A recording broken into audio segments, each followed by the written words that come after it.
من اكبر المسببات الحوادث اللي طرات بحال هاد اللقطه هي هاد لي شافوداج نو كونفورم. شوف كي داير لي شافوداج، هاد لي شافوداج نو كونفورم. واليوم غادي نوريكم لي شافوداج لي كونفورم كيفاش خصنا نقلبوا ونعرفوا واش غيليق لينا ولا لا.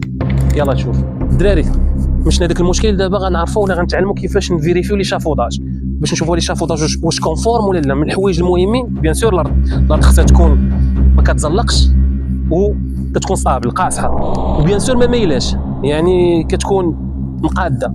كنجيو للرويض كنشوفوهم تيكون الكاليتي مزيانين، كيكونوا غراض باش يستعملوا داك التحل.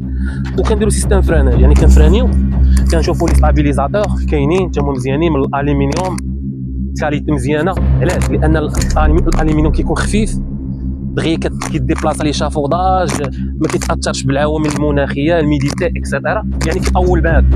واهم حاجه اننا نتاكدوا من ان الدياغونال او الداعم القطري محطوط بطريقه اللي وصى بها الصانع باش نتفاداو انهيار ديال لي شافوداج موبيل او انه يعوج.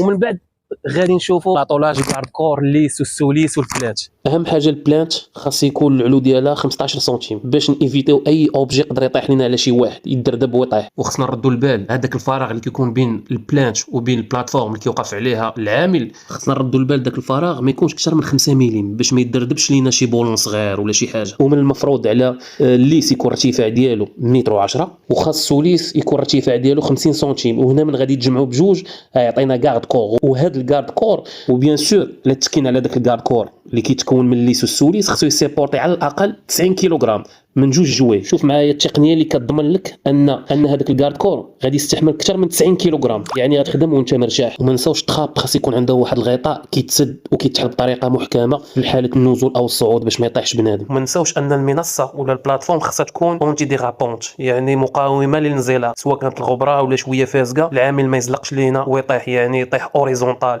واهم حاجه باش تعرف هاد لي شافوداج كيحترم لي نورم، الاو ان 1004 كتجي هنا، كاين هنا سميت الفابريكون الاو ان هي 1004.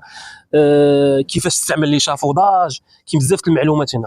يعني هنا كيبين لك ان لي شافوداج راه اصلي وجاي من بلاصه اللي موثوقه. متفقين الشباب؟ وهاد الفورماسيون الصغيره حاولت نديرها بشراكه مع شركه اوتيديس، شركه اللي معروفه في المغرب، شركه اللي تبارك الله كتجيب الجوده، كتجيب الماتيريال اللي كيحترم المعايير الصحه والسلامه الدوليه، بحال اللي شافوداج موبيل اللي دوينا عليه في هذا الفيديو، بحال لي ناسيل اكسيتيرا. من بعد ندويو على هذا الشيء.